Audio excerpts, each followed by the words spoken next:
It wasn't my son-in-law's public insult that broke me. It was the sound of my own daughter's laugh that followed.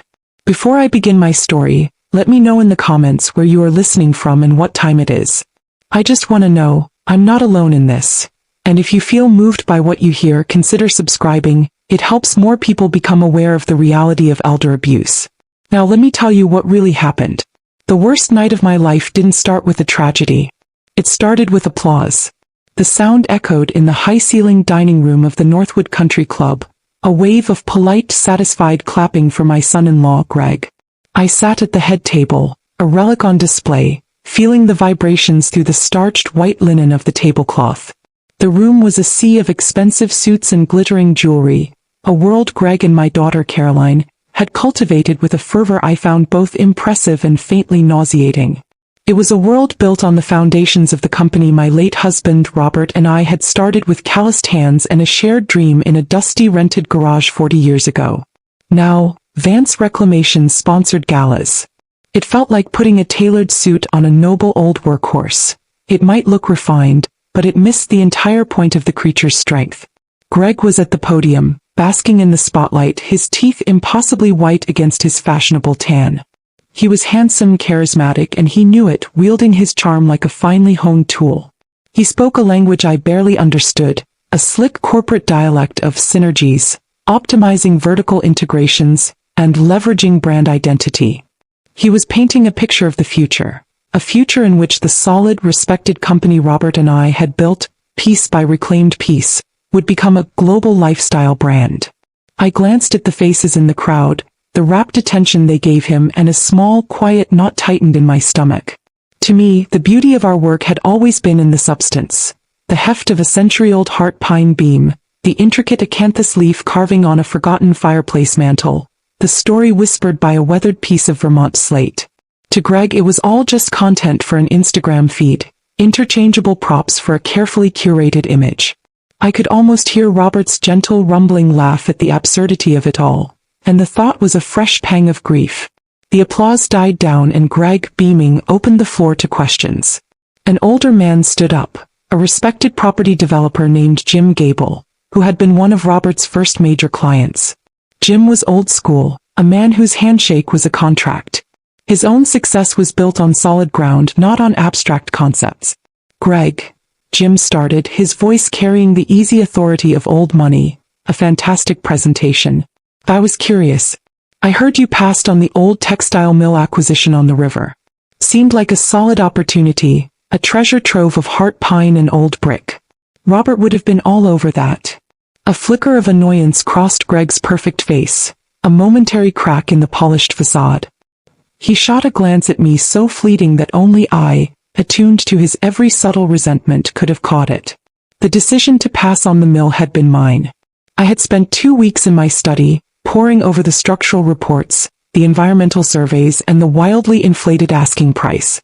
It was a poor investment, a sentimental trap disguised as an opportunity. Greg had wanted it for the prestige, for the splashy headline it would generate. Vance Reclamation revitalizes historic landmark. I had exercised my quiet veto, a power granted to me in the company's founding documents, a power he resented with every fiber of his ambitious being. He had been furious for weeks, a petulant, silent anger that chilled our family dinners. He recovered quickly, his charming smile snapping back into place. He leaned into the microphone, adopting a confidential man-to-man air. A great question, Jim. A really insightful question. And you're right, the old guard would have jumped on it. Robert, God rest his soul, had an amazing eye for those kinds of projects. He paused, letting the feigned reverence hang in the air. But in the new economy, a company has to be nimble. You have to be aggressive, ready to pivot. He let his eyes sweep the room, making contact with the bankers and investors, his real audience. Then they landed on me. It wasn't a look of warmth or inclusion, but a pinpoint of dismissive focus, cold and sharp. And it's hard to be nimble, he said, his voice dropping slightly, when every decision is scrutinized by what amounts to a walking expense holding the purse strings. A shocked silence fell, absolute and profound. It was as if the air had been sucked out of the room, leaving a vacuum that pulled at my ears and made my heart pound against my ribs. Wine glasses stopped halfway to mouths. The cheerful, mindless chatter ceased completely. Every eye, every single one, darted towards me. I felt the heat of their collective gaze, 100 pinpricks of curiosity, pity, and morbid fascination. I sat frozen, my back ramrod straight, the insult echoing in the cavernous silence. A walking expense. The term was so dehumanizing, so brutally corporate. He had reduced my 40 years of work, my partnership with my husband, my entire identity within the company, to a line item on a balance sheet that was holding him back. I was no longer Eleanor Vance, co-founder, the woman who had kept the books, negotiated with scrappy salvage crews, and personally cataloged every piece of inventory for 3 decades. I was a cost to be managed. An obstacle. Before the silence could curdle into a full-blown social catastrophe, I heard it. A sound that was infinitely more painful than Greg's public insult, more wounding than the stares of 100 strangers. It was the sound of my own daughter, Caroline, forcing a brittle, tinkling laugh. It wasn't a real laugh. It was a social tool, a desperate, shiny piece of tinsel thrown over a gaping hole to distract everyone from the ugliness. "What my brilliant husband means," she announced, her voice overly bright and cheerful, a terrible parody of wifely support, "is that we can't be sentimental anymore. It's time to be bold." She reached over and patted my hand, a gesture that was meant to look like affection but felt like a final, dismissive pat on the head of a doddering old pet. The humiliation was absolute, a perfectly executed assassination. Greg had fired the shot, but it was my own daughter who had handed him the knife, smiled, and then helped him twist it. In her eyes I saw not malice but something far worse, a complete and utter calculation. She had weighed her mother's dignity against her husband's ambition and found it wanting. I don't remember leaving the table. There was no scene, no outburst of tears, no defiant speech. I think I murmured something about needing some air, a polite fiction to cover my retreat. I remember the feeling of the plush carpet under my sensible heels as I walked away, a long, lonely journey across the vast dining room. I could feel the weight of their stares on my back, a physical pressure. No one spoke to me as I left. I was a ghost at the feast, the embarrassing old relative who had just been publicly put in her place. The wave of their relief at my departure was almost palpable. The drive home was a silent, cold journey through the glittering, indifferent city. The blur of streetlights streaked across the windshield like tears I couldn't shed. The radio was off. The only sound was the low hum of the engine of the modest sedan I still drove. My shock wasn't loud or explosive. It was a deep, silent cold that settled in my bones, a permafrost freezing my heart. The phrase "walking expense" echoed in my head, a 2-word summary of my life's work as seen through the eyes of the man I had entrusted it to. But it was Caroline's laugh that played on a relentless, cruel loop. The sound of her cheerful, utter betrayal. She hadn't defended me. She hadn't even stayed silent in horrified embarrassment. She had actively, brightly endorsed the insult. She had chosen him, his ambition, and his vision of the world over her own mother, in front of everyone who mattered in their world. I remembered her as a little girl, clinging to my leg in the dusty warehouse, her face smudged with dirt, promising she would work with me and Daddy forever. That little girl was gone, replaced by a stranger in a designer dress. By the time I walked into my empty house, the house Robert and I had filled with so much love and laughter, the grief had burned away, leaving something hard and clear in its place. The shock had crystallized into purpose. I walked past the living room with its comfortable, well-worn furniture, and went straight to Robert's old study, a room I kept exactly as he had left it. The scent of old books, pipe tobacco, and wood polish still lingered faintly in the air, a final, fading trace of him. I stood in front of a large, framed photograph on the wall, a black and white picture of the two of us in our 20s, standing in the shell of our very first reclamation project, a derelict firehouse. We were both covered in dust, grinning like fools, Robert's arms slung protectively around my shoulders. We looked young, strong, and utterly fearless. We were a team. I looked at the pride in his eyes in that photograph, the absolute belief he had in me, in us. I felt a fresh wave of shame, not for myself but for him. Shame that I had allowed his legacy, our legacy, to be treated so cheaply, to be captained by a shallow man and a weak-willed daughter. I had been adrift since Robert died, a passive observer in my own life, allowing them to steer the ship because it was easier than facing the storm alone. That night I didn't cry. The time for tears was over. I made a promise to the man in the painting, a quiet, solemn vow whispered into the stillness of the room. They will not destroy what we built, Robert. I won't let them. The next morning the sun rose on a different woman. The soft, accommodating, grieving widow was gone. In her place was someone I hadn't seen in a long time, someone I had almost forgotten. I showered, the hot water a welcome shock, and dressed in a crisp blouse and tailored trousers. I made coffee, the familiar ritual grounding me, and as I drank it, black and strong, I felt a clarity I hadn't felt in years. The fog of grief and inertia had lifted, burned away by the fire of the previous night. Then I sat at my polished mahogany desk, the one Robert had salvaged from a 19th century bank, its surface cool and solid under my hands, and I made a single phone call. The number was memorized, a relic from a lifetime of needing his counsel. Arthur Covington's office. A young, efficient-sounding paralegal answered.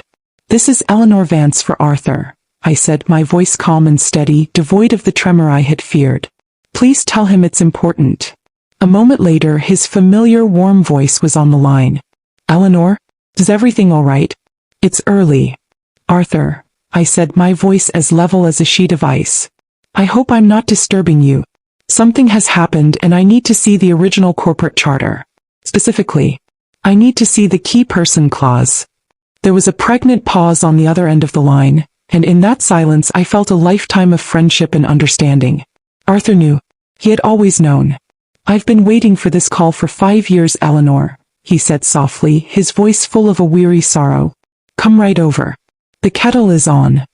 Arthur Covington's office was a time capsule, a sanctuary of dark wood, the smell of old paper and the comforting weight of history. It was the antithesis of the sleek glass and chrome world Greg and Caroline inhabited. It smelled of leather and lemon polish, a place where things were built to last. Arthur, with his kind, crinkled eyes and impeccably tailored tweed jacket, was a man from another era, an era where a person's word was their bond and loyalty was paramount. He was more than our lawyer. He had been Robert's best friend since they were boys.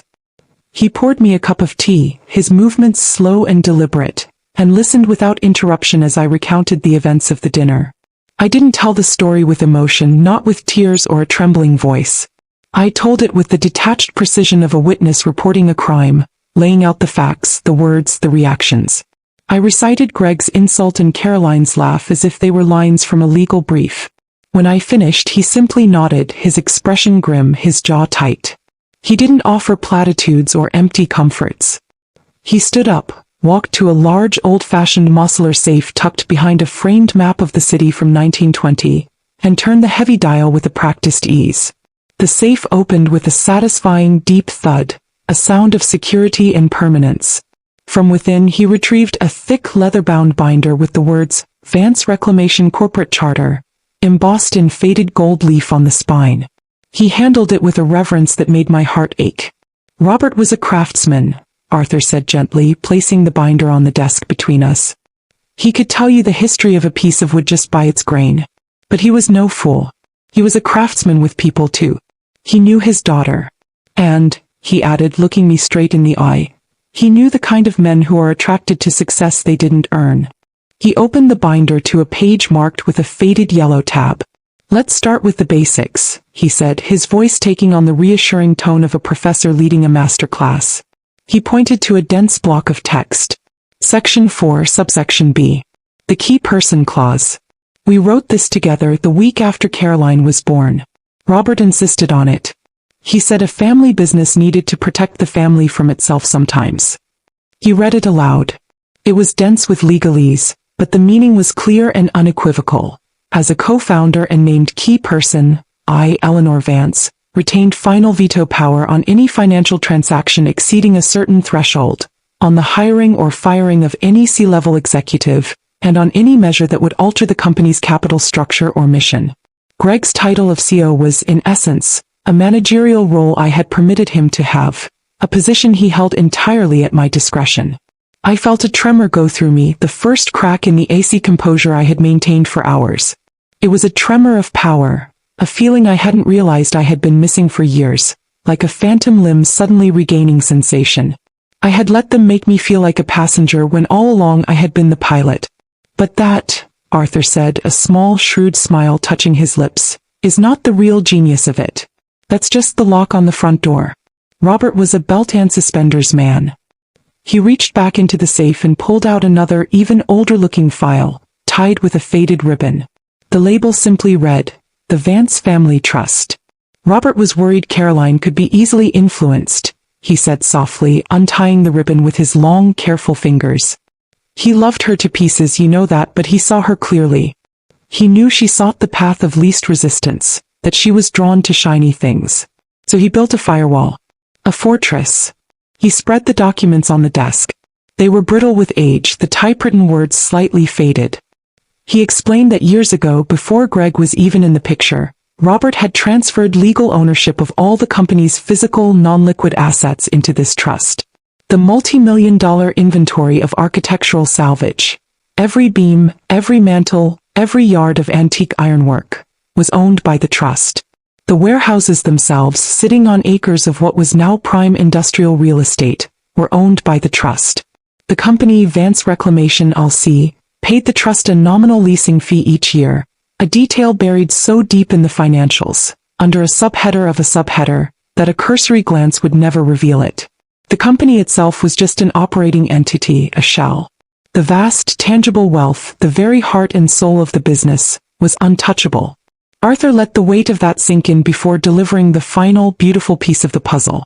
He tapped a signature line at the bottom of the trust's founding document. The ink was a different color, signed years after the initial creation. It was my signature. I remembered the day now, in Arthur's office not long after Robert's diagnosis. I had signed a mountain of papers, my mind clouded with grief. I had trusted them, trusted Arthur and Robert implicitly. And Eleanor, Arthur said, looking at me over the top of his reading glasses, his eyes shining with the fierce loyalty of a true friend, upon Robert's passing, you became the sole, unremovable trustee of that trust. I stared at the documents, at my own name, at my late husband's prescient signature. A wave of profound, bone-deep love for Robert washed over me. He had protected me. He had protected our life's work, even from beyond the grave. Greg wasn't just driving a car I owned the keys to. He had built his entire paper empire on a mountain of gold that he didn't even know I owned. Armed with the legal equivalent of a nuclear arsenal, I didn't go in with guns blazing. A dramatic confrontation in the office would be messy, emotional. It would give them a chance to paint me as a hysterical, vengeful old woman. No, this would be a quiet war. A war of attrition fought not with raised voices but with the cold, hard language of paperwork they so clearly disdained. Arthur and I mapped out the strategy in his quiet office. It would be a campaign of 1,000 paper cuts, each one small and seemingly insignificant, until the cumulative effect was a mortal wound. My first move was an email. Drafted carefully by Arthur and sent from my personal account, it was a masterpiece of benign, grandmotherly concern. Dear Caroline and Greg, it began. I hope you are both well. After our recent dinner, I've been giving more thought to my personal estate planning, and my lawyer, Arthur Covington, has advised me that for things to be in proper order, he requires complete financial records for the company for the past 5 years. He's quite a stickler for the details. I know how busy you both are, but I would be so grateful if you could have your accounting department forward everything to me. My apologies for the inconvenience.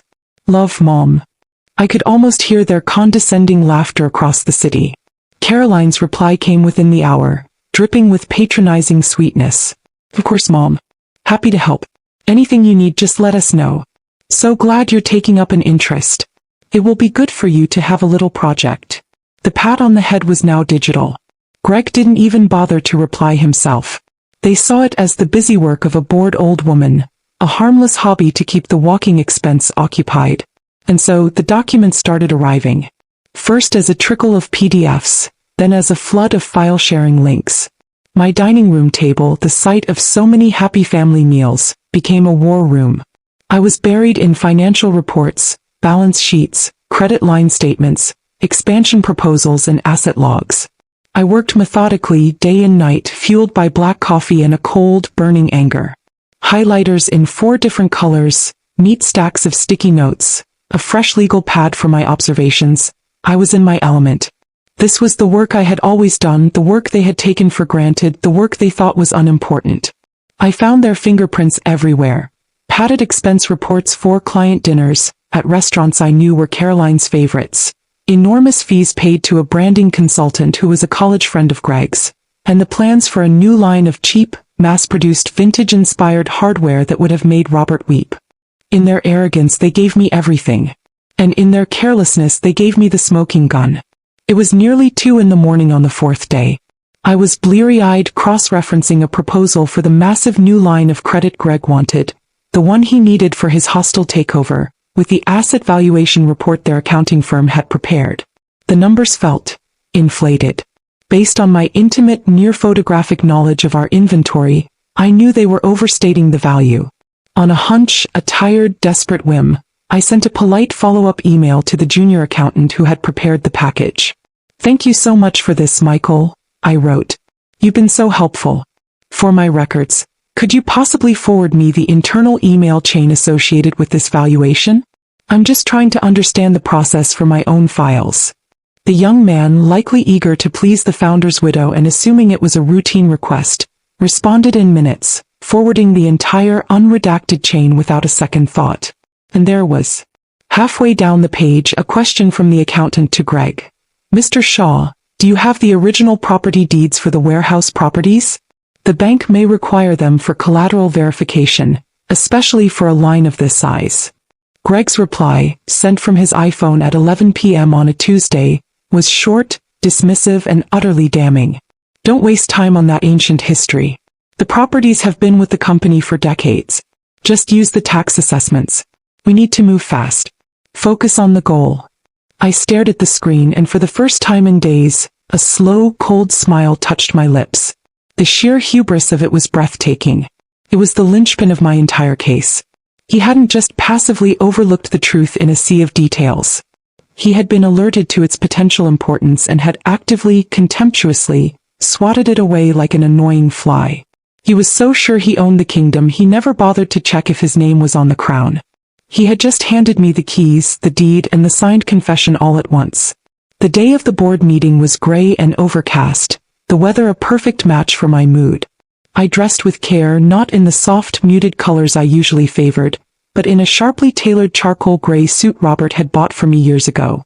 It felt like armor. Arthur, looking distinguished and solemn in a dark navy suit, picked me up. We didn't speak much on the way to the downtown high-rise where Greg had rented a flashy new headquarters. We had already said everything that needed to be said. Our silence was one of shared resolve. The boardroom was a sterile, modern space, all glass and chrome, with a long, polished table that reflected the grim sky outside. It was a room designed for power plays, a room that had none of the warmth or history of the company it was supposed to represent. The investors and bankers were already assembled, a murmuring sea of expensive suits. Greg stood at the head of the table, confident and commanding, a king in his court. Caroline was beside him, her hand resting on his arm, looking at him with an expression of pure, unadulterated adoration that turned my stomach. I took a seat quietly on the side next to Arthur. We were positioned like spectators, observers on the periphery of the main event, which was exactly how they saw us. Greg launched into his presentation. He was a masterful salesman, I had to give him that. He spoke of growth and opportunity, of market share and shareholder value. He used slick graphics and projected growth charts that soared ever upward. He was selling a dream and the room was buying it. When he spoke of the hostile takeover of a smaller, respected competitor, Peterson Architectural, he framed it as a bold, visionary move that would make them the undisputed leaders in the industry. An aggressive acquisition to consolidate our market position, he called it. I knew Bill Peterson. Robert had admired him. He was a craftsman, not a mogul. Greg concluded with a flourish, his voice resonating with confidence. This is our moment to redefine the market, to become the brand that defines this space for the next generation. So, I call for a board vote to approve the new 7-figure line of credit and to authorize our firm to proceed with the acquisition of a controlling interest in Peterson Architectural. He smiled, looking around the table, ready to receive his accolades. The hands were about to go up. I cleared my throat. It wasn't a loud sound, just a small, dry clearing of my throat, but in the expectant silence, it cut through the room like a gunshot. "Excuse me, Greg," I said. All heads turned. My voice was quiet, but it was steady, carrying the weight of the moment. Before we vote, I believe there's a fundamental misunderstanding of our capital structure. I stood up. I felt every eye on me, but this time it wasn't with pity. It was with confusion, which was about to turn to shock. The proposal before you, I began, my voice clear and calm, is to secure a line of credit leveraged against all company assets. However, the most valuable assets, namely the entire multi-million-dollar salvage inventory, the warehouses at the port, and the very land those warehouses sit on, are not, in fact, company assets. A confused murmur rippled through the room. Greg stared at me, his smile frozen on his face, a look of utter disbelief dawning in his eyes. Caroline's hand tightened on his arm. Those assets, I continued, my gaze locked on his, are the legal property of the Vance Family Trust, established in 1985. They are not the company's to leverage. I paused, letting the words hang in the air, each one a perfectly placed stone. And as the sole unremovable trustee of that trust, I do not approve. As I spoke the final words, Arthur, in a beautifully choreographed move, stood up and began to calmly walk around the table. He placed a single summary document in front of each person. It was a simple one-page sheet highlighting the key clauses of the trust, the relevant property deeds, and a copy of Greg's damning email. The room exploded into chaos. The lead banker from the lending institution snatched up the paper, his face paling as he read. He leaned over and whispered furiously to his colleague. They both stood up abruptly. "This changes everything," the banker announced to the room, his voice tight with anger. "We were not made aware of this ownership structure. Our offer of credit is, for now, withdrawn pending a full legal review." The investors started talking at once, their voices a cacophony of angry, confused questions directed at Greg. Greg's face had drained of all color. It went from smug crimson to a pasty ashen white in seconds. He finally found his voice whirling on me, sputtering. "What is this? What have you done? You can't do this. This is my company." I looked down the long, polished table directly at him, at the man who had called me an expense, at the daughter who had laughed. My expression was unreadable, a calm, quiet mask. "The walking expense just walked away with the bank," I said, my voice quiet but devastating. "This meeting is over." I turned without another look at any of them and walked out of the boardroom. Arthur, holding the door for me with a faint, grimly satisfied smile, followed close behind. The fallout was immediate and spectacular. We could hear the shouting from the boardroom before the elevator doors had even closed, a symphony of panicked recriminations. Greg and Caroline caught up to us in the marble-floored lobby, their faces contorted with a mixture of rage and panicked disbelief. Greg, his professional charm stripped away completely, was a snarling mess of threats and accusations. "You'll be hearing from my lawyer. This is tortious interference. I'll sue you for everything you have," he yelled, his voice echoing in the cavernous space, causing a security guard to look over with alarm. Caroline was weeping, her mascara running in black rivulets down her cheeks, a mask of tragic beauty melting into pathetic despair. "Mother, how could you?" she cried, her voice thick with self-pity. "How could you do this to us? To your own family?" I stopped and turned to face them one final time. My voice was cold, not with anger, but with the dispassionate finality of a judge delivering a verdict. "You stopped being family the moment you laughed, Caroline," I said, my eyes holding hers until she looked away in shame.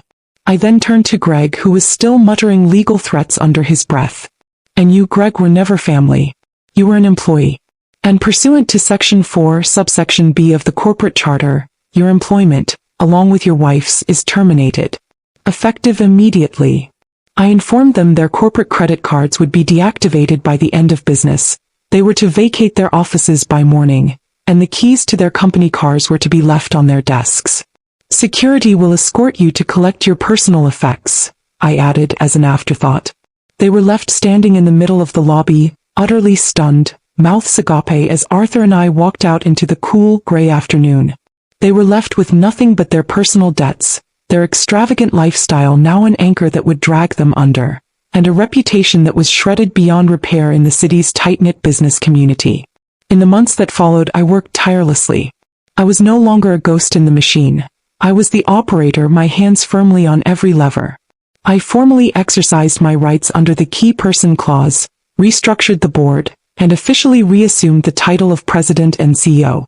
I brought back old trusted employees Greg had fired for being not aligned with the new brand vision. Craftsmen and account managers who, like me, had been treated as relics. I remember calling Martin, our old head of woodworking, a man with hands like gnarled oak burls. He cried on the phone. "I thought the company was dead, Mrs. Vance," he said. "Welcome home, Martin," I'd replied. I cancelled the flashy, expensive projects, sold off the fleet of luxury cars, and closed the pretentious downtown headquarters, moving our small administrative team back to a simple, clean office at the main warehouse, where it had always been. The company became smaller. It became quieter. And it became more profitable and more respected than it had been in a decade. We did good work, honest work. We saved beautiful things from oblivion. I received a stream of messages from Caroline. First angry texts, then long, rambling emails, and finally, a single handwritten letter on heavy cream stationery delivered by courier. It was filled with remorse, apologies, and a desperate plea to reconnect. She wrote about her shame, her fear, her foolishness in being blinded by Greg's ambition. I read it, and for the first time I felt a flicker of the old maternal pain. I placed the letter on my desk next to a photo of her as a gap-toothed 7-year-old. Forgiveness might be possible one day in a distant future, but trust was a structure that, once demolished, could never be truly rebuilt. Some things even I couldn't reclaim. The final scene of my quiet war took place not in a boardroom, but in the vast, cathedral-like space of our main warehouse. It was late evening and the day's work was done. The setting sun filtered through the high, dusty clerestory windows, sending long golden shafts of light through the air, illuminating the beautiful reclaimed artifacts that were the soul of our company. I walked alone through the quiet aisles, the scent of old wood, beeswax, and cold iron a comforting reminder of what is real, what is solid, and what lasts. I ran my hand over a massive century-old piece of carved oak, its surface smooth and timeless beneath my fingers. A quiet, powerful peace settled over me. I was alone, but I was not lonely. I had weathered the storm. I had saved my husband's legacy.